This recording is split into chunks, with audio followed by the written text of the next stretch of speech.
Bom dia. E aí, pessoal? Beleza? Tudo bom? Hoje eu vim aí bater um papo então com o Carinho. E hoje eu vim contar um pouco aí a história do meu amigo. E aí, Carinho, como é que foi esse lance aí de vir morar a bordo? Ah, cara, eu tenho 51 anos, né? Trabalho desde os meus 8 anos. E sempre foi aquele regime, eu sou de São Paulo, sempre foi aquele regime de acordar cedo, tomar banho, pegar um trânsito desgraçado para ir para o trabalho, trabalhar 9, 10, 11, 12 horas por dia e pegar mais 2 horas de trânsito para voltar para casa.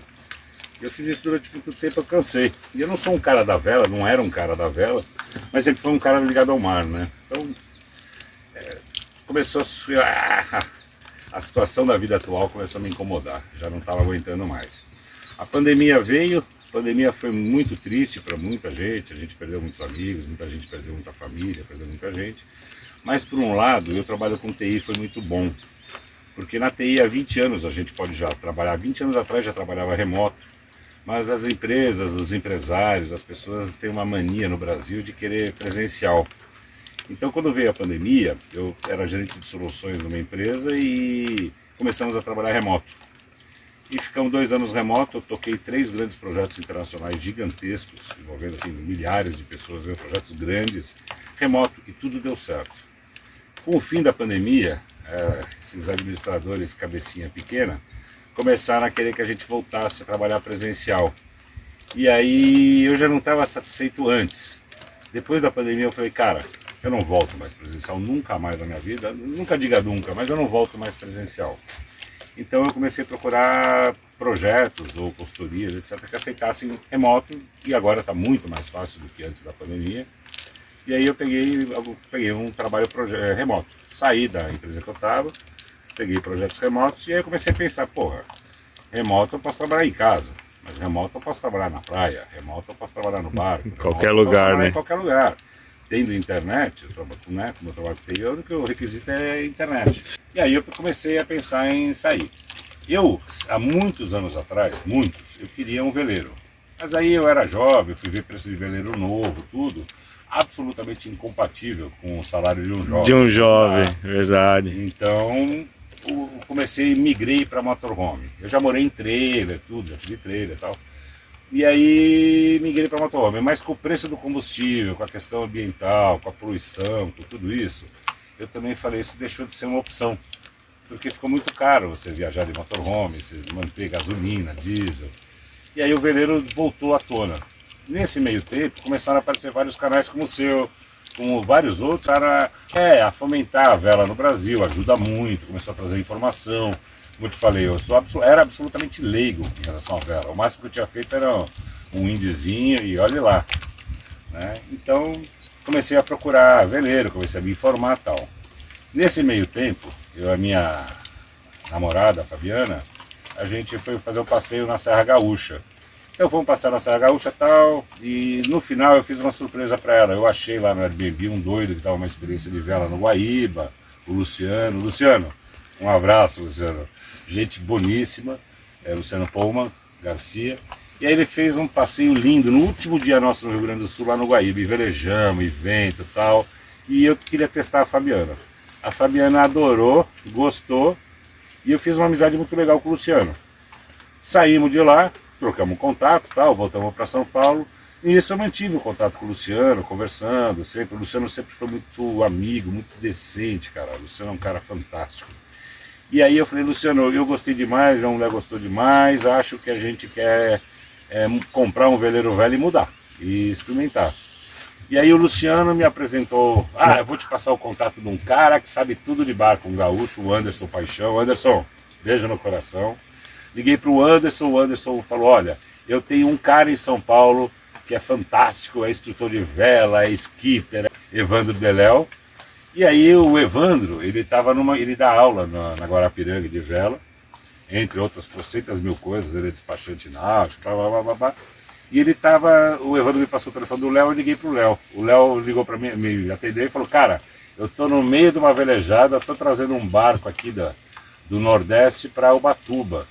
E eu tô no meio aqui do mar, tô chegando em Salvador agora, ou Itabuna, e daqui 1 mês e meio eu tô por aí. Enquanto isso, Carinho, ó, tem esse contato aqui do Fábio, do Paulo Fax, que eles têm aula de vela na Guarapiranga. Vai fazer aula lá, eu dou aula para eles, mas como eu estou trazendo o barco agora, eu não estou lá, tem outros profissionais. E aí, realmente, liguei para o Fábio, liguei para o Paulo, os caras me deram fizeram uma proposta interessante de 3 meses de locação de barco, de mensalidade no clube, mais a aula de vela, mais isso, aquilo. E foi o que eu fiz. Fui lá, fiz as aulas de vela na Guarapiranga com a Bia. Bia, super velejadora. Bia, beijão, obrigado por tudo. E aí eu adorei. E aí nesse meio tempo, o Léo estava trazendo um barco, porque eu não sabia que barco era, não sabia nada. Eu sabia que o barco estava ruim, estava velho, deu problema, quebrou motor, rasgou vela, blá, blá, blá, blá. Esse barco aqui? E eu não sabia que barco era. Ah, certo. Né? Quando eu acabei o curso, tá, uns dias, umas semanas depois, o Léo chegou, eu fui na Guarapiranga para falar com o Léo pessoalmente. E cheguei lá, conheci o Léo, conheci o Daniel Kamamoto, e eles estavam trazendo justamente esse barco para cá. Eu já estava mais ou menos uns meses, uns 6, 7 meses procurando o barco, e eu sou alto, eu tenho 1,85 m, minha mulher também tem 1,80 m, então a maioria dos veleiros era muito curvado, teto baixo, média de 1,60 m, 1,70 m, e assim, para você velejar, tranquilo, mas para você morar, isso não é muito ergonômico, não é muito legal, principalmente a gente é grande, muito alto. Então, eu cheguei lá, o Léo falou, tem um barco aí que a gente trouxe que tem teto de 1,85 m. Na hora o alerta ligou, eu falei, plim, é esse o barco, deixa eu ver, né? Quanto e tal. Que esse barco aqui que eu já mostrei num vídeo, pode atender aí, Calim, que eu vou deixar o card lá em cima. E o barco chegou aqui na Ribeira, em Ubatuba, na quarta-feira. Eu na sexta-feira estava aqui com a Fabiana, marquei com o Daniel, com o Léo. O Daniel trouxe o pai dele, que é um senhor fantástico. E aí fomos dar um rolê no barco. Eu, no primeiro momento, eu fiquei meio assustado, porque o barco era muito antigo, é um barco da década de final de 70. E o barco estava em péssimo estado, tem uma história bonita desse barco. Esse barco foi... na década de 80, o governo brasileiro criou uma brecha de impostos para que trouxessem mais veleiros usados dos Estados Unidos para o Brasil para fomentar a vela, isso já na década de 80. E eles fizeram naquela época, como estão fazendo hoje, deram uma isenção de impostos e favoreceram. Então o Yacht Clube do Rio de Janeiro comprou esse barco, trouxe para o Brasil e esse barco formou uma legião de velejadores no Rio de Janeiro, no Yacht Clube do Rio. Depois de um tempo, o Yacht Clube do Rio comprou um veleiro mais novo, zerado na verdade, e vendeu esse barco para um senhor em Salvador. E esse senhor em Salvador era regatista, esse barco foi, acho que trio tetracampeão baiano de vela, na categoria. E esse senhor cuidou desse barco. O nome do barco como que é? Para o Rio de Janeiro, ele se chamava Five Stars. O barco era semi-zero. Depois, quando ele chegou no Yacht Clube do Rio, ele continuou como Five Stars. Quando foi vendido para Salvador, rebatizaram de Vipassana. Vipassana. E aí, esse cara do Rio de Janeiro, da Bahia, ele usou muito barco e tal. Ele comprou um barco novo e vendeu esse.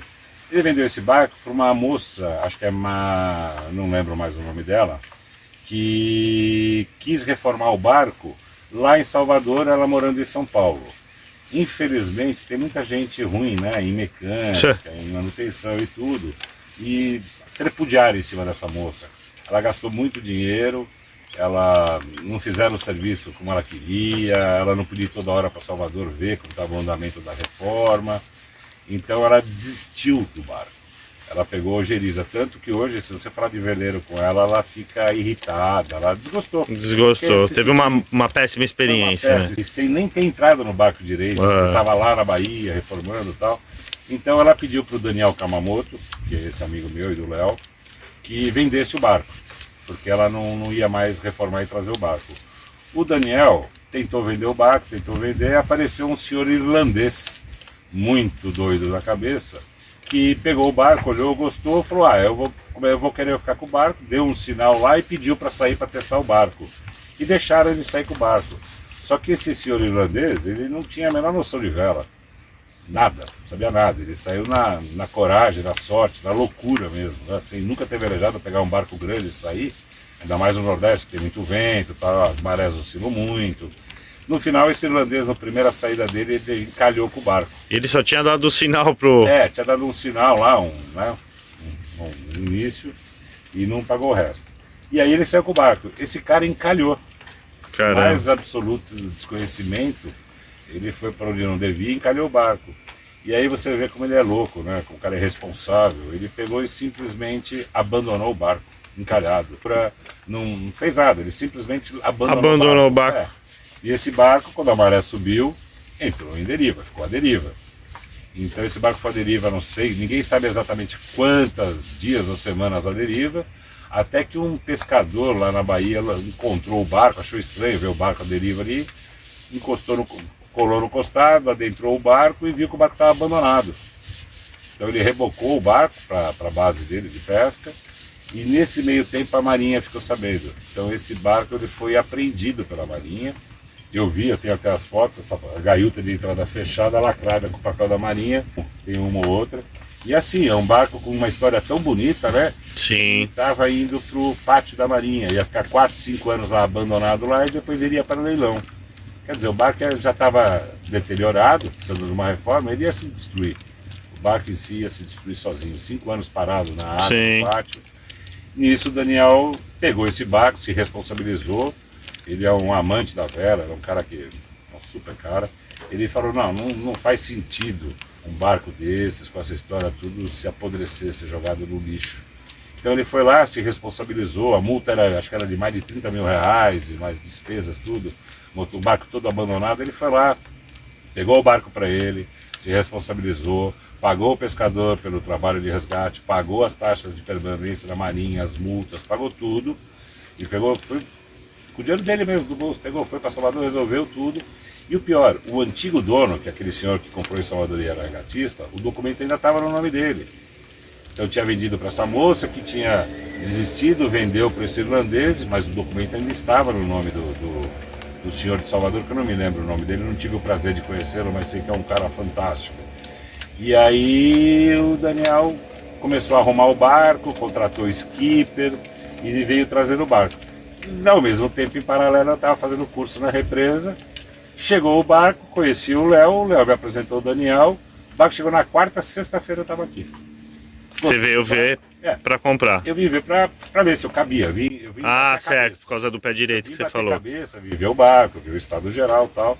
E no primeiro momento eu me assustei, porque, como eu te falei, o barco estava abandonado há anos. Sim. Então ele era preto de mofo por dentro, não tinha dog house, bimini, não tinha nada, tava ruim. A única coisa boa é que tinha sido feita toda a revisão do motor em Salvador, porque nessa travessia de lá para cá quebrou.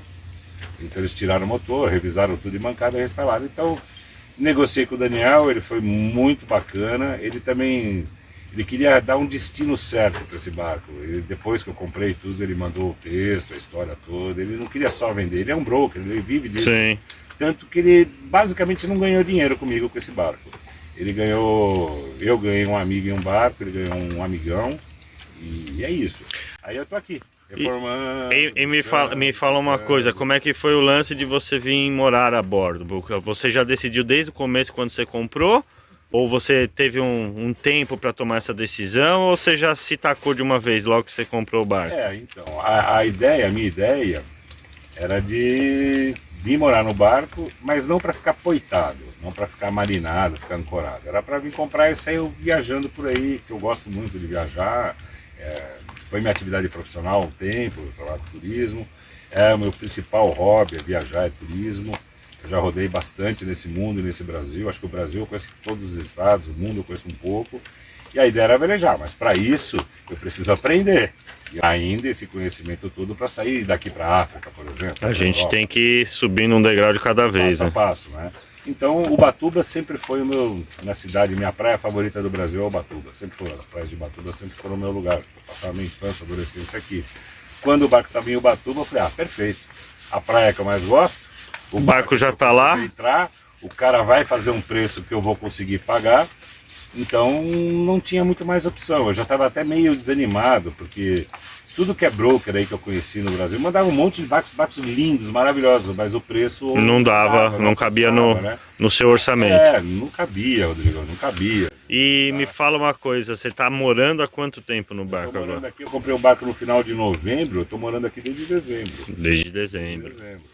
Já deu para sentir todas as coisas boas e as dificuldades de morar a bordo, ou para você por enquanto só tem coisa boa? Como é que está sendo essa experiência? Ah, Tem alguma mudança tem, tem muita diferença de viver em terra e viver no barco? tem sim, tem algumas diferenças. Você passa a dar valor a muitas coisas. Por exemplo, eu morava numa casa grande, num condomínio, gerava lixo pra caramba.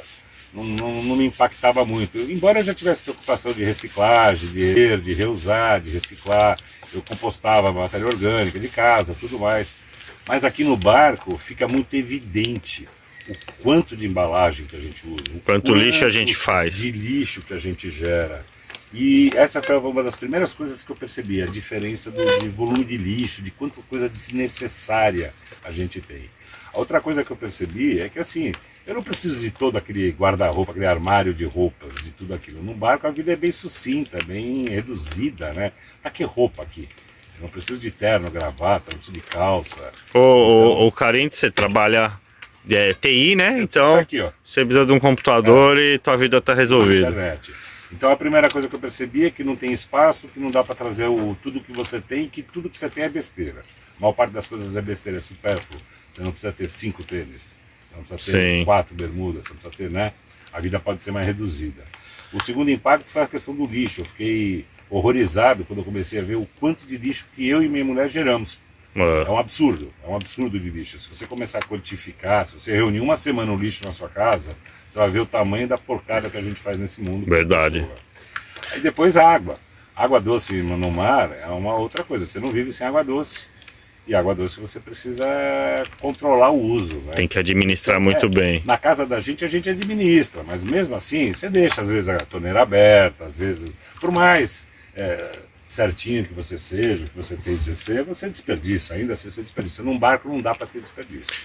Se desperdiçar água hoje, amanhã de manhã faz falta. E me fala uma coisa, dificuldades assim de morar a bordo. Qual que você acha a maior? Lógico que todas a gente acaba contornando, mas o que você acha que dá mais trabalho, que faz falta da vida em terra? Não vi muita dificuldade. Eu era um cara, eu sempre fui muito precavido, então eu sempre fazia atacadista, compra para um mês e meio, estoque cheio, geladeira cheia, freezer cheio. No barco, eu não mudei muito, mas tem que ser menor, né? Então as suas compras são menores, os seus estoques são menores. Sim. Isso é uma diferença que para mim, que tinha esse hábito de comprar mais em menor preço e armazenar, mudou um pouco, não muito, mas mudou. E eu achei que o balanço, que talvez desse para marear, que isso fosse ser um problema. Mas não, né? É bom para dormir, né? Olha, ontem à noite balançou pra caramba, né? Tava um ventão, mas mesmo assim eu apaguei. O barco caturrando, e eu peguei um Spotify lá, e o barco caturrando, e eu lá gostoso. Na verdade, quando a gente tem um apoio marítimo aqui, tem uma base aqui, tem chuveiro. Eles têm Almar, né? Almar, eu tenho vídeo de como funciona o Almar. Então. E a única hora que eu sinto o balanço é na hora que eu estou em terra firme tomando banho. É incrível. E eu já ouvi isso de mais 2 ou 3 pessoas. Na hora que a gente sai do barco, entra em terra firme, vai tomar o banho, eu falo, puxa, tá balançando. Mas peraí, tô dentro do chuveiro. A gente só sente balançar quando tá em terra. É muito gozado. E a primeira semana que eu fiquei aqui, eu tive que voltar para São Paulo por uma questão pessoal. E voltei, eu e a Fabi voltamos para São Paulo. Cheguei lá, eu senti falta do balanço. Eu juro pra você, eu na minha casa, na minha cama, do jeito que tudo, né? Eu senti falta do balanço, cara, de verdade. E, Karim, uma última pergunta aí. O que mudou na sua vida depois que você veio morar no barco aí? Muita coisa, mudou muita coisa. A primeira, eu acordava todo dia correndo, banho, café, 2 horas de Raposo Tavares para trabalhar. Hoje eu acordo, pulo aqui no mar, minha primeira coisa do dia é pegar e pular na água. Todo dia, eu pulo, nado um pouco, aí eu volto, aí eu vou preparar um café com calma, aí eu vou entrar na VPN e começar a trabalhar. Então a qualidade de vida mudou. Eu já perdi 10 quilos aqui, e não é por não comer, mas é por incrementar a atividade física. Sim. Que era uma das metas, um dos nortes nossos, era melhorar a qualidade de vida, diminuir a escravidão com o relógio e melhorar a alimentação, a atividade física e tudo isso, fantástico. É muito bom. Então mudou muito nesse sentido. O resto da vida é normal, cara. Você estando bem estruturadinho no barco, você instalando as coisas que você precisa, o mínimo para você, a vida é muito boa no barco. Eu não senti nenhum grande baque assim. Eu vou de vez em quando para minha casa, gosto demais, né? Eu construí minha casa, adoro ficar lá, mas eu tenho uma saudade do barco, que eu venho correndo para cá, eu consigo ficar 1, 2 dias fora do barco e já volto. Legal. Bom, Karim, cara, só tenho a agradecer aí. Obrigado pela entrevista aí, contar um pouco da sua história pra gente. Tô muito feliz de ter agora você como amigo aqui, porque se conhecemos há poucos dias e já se transformamos em amigos. Legal, né? É isso aí, cara. Eu que agradeço, Rodrigo, por você Cara, ter essa oportunidade. Eu que agradeço aí. E vamos lá, bons ventos para todos aí. E me sigam no Instagram. Ah, vai lá. Propaganda? Pode que pode. Blue Ocean 805, que é o nome do barco agora, é Blue Ocean. O Five Star virou Vipassana, virou Blue Ocean. Blue Ocean 805. Segue a gente lá no Instagram. Pera aí que, ó. Opa, tá O chegando. cara quer que eu saia pra velejar com ele e veio me buscar aqui, ó. Êxito. Gilson. Ó. Bolt. Bom dia, Gilson, beleza? Bom dia. Pera aí, ó. Vai dando uma volta assim, ó, que eu só vou terminar aqui. É rápido agora, 2 minutos. E eu pego o bote e vou atrás de você. Vai dar beijinho? Vou. Vai. Beijinho. Tô indo já. Acabou agora aqui. Tem pra todos. Valeu, valeu.